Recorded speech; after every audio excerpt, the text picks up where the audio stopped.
Let's see. Friday afternoon, 4:17 p.m. and here I am doing a video. I better stop talking and get going because I said it was going to be short. Well, actually guys, this isn't anything really new. We're going to factor a trinomial here and we're going to use the x factor. Okay, so 6 times 1 on top, put your b value on the bottom. We're going to figure out the two numbers, so I'm going to go with -3 and -2 because they multiply to give me my top number, they add to give me my bottom number. Then I write my ratios. Now here's where it's a little bit different. Remember I told you to put the a value in the top position. So we're going to put the a value in the top positions, and then the factors that we came up for 6 go in the bottom. Now this is going to be a new step, so pay attention. We're going to go ahead and reduce. Let me repeat that. We're going to reduce our fractions. So we get, so 3 goes into 6 2 times, 3 goes into -3 -1 times. Remember to keep that negative with the 3. Keep it in the denominator. Okay, and then over here, reducing again, 2 goes into 6 3 times, 2 goes into -2 -1 times. Now once we reduce them, we're going to use these two ratios to write our factors. So top number goes with the variable, -1. Top number goes with the variable, -1. Now let's quick check our answer. Foiling. First terms, 2x times 3x, 6x squared. Outer, -2x. Inner, -3x. -2x and -3x makes -5x. Last, -1 times -1, +1. There you go. Okay, let's try number 6 next. Now remember, we have a negative coefficient here. Okay, now we want it to be positive, so we're going to factor out a -1. Okay, this is going to be factoring out. We're going to get a positive 6x squared, a positive x, and a -2. Okay, this is going to be ultimately our a value here for right now.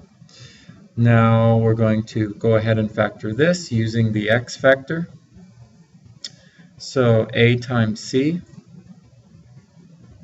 b on the bottom,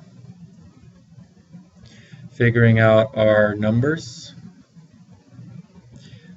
multiply, boom, add, boom. Writing our ratios, our a value goes on top. This a value and this a value, they're two different ones, okay? But they are both part of the a value, okay? So 6 goes on top, 4 on the bottom, 6 goes on top, -3 on the bottom. Then we're going to reduce. So what goes into 4 and 6 evenly? Ah yes, 2 does. 2 goes into 6 3 times, 2 goes into 4 2 times. Over here, 3 goes into 6 twice, 3 goes into -3 -1 times. Now we can write our factors. So with our first ratio, we're going to have 3x plus 2.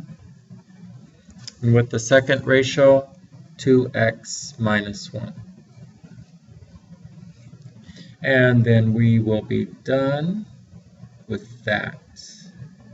That is factor form. These are the factors. This is in standard form. ax plus bx plus c. Standard form. Now we are in factor form. Okay? Let's see. Let's look around here and see what we have.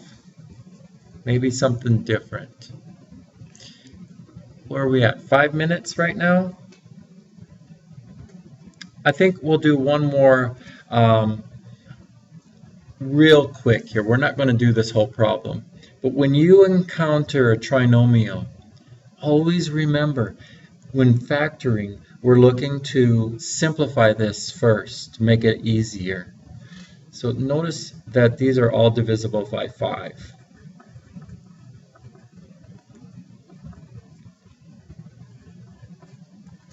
Okay, so what I'd like you to do is finish this. Finish factoring number 8 for Monday. 10. Okay, notice it's not a trinomial. Okay, we could use the x factor on this since it's a quadratic, but let's go ahead and simplify this. So we can factor out a 5. No x in common, so just a 5. 4x squared minus 9. Guys, it's important that you're able to recognize what we have here. Okay? Can you do this for me? Finish 8 and finish 10 for me for tomorrow. You don't have to do any of the other problems. Have a good weekend. See you on Monday. Go Vikings!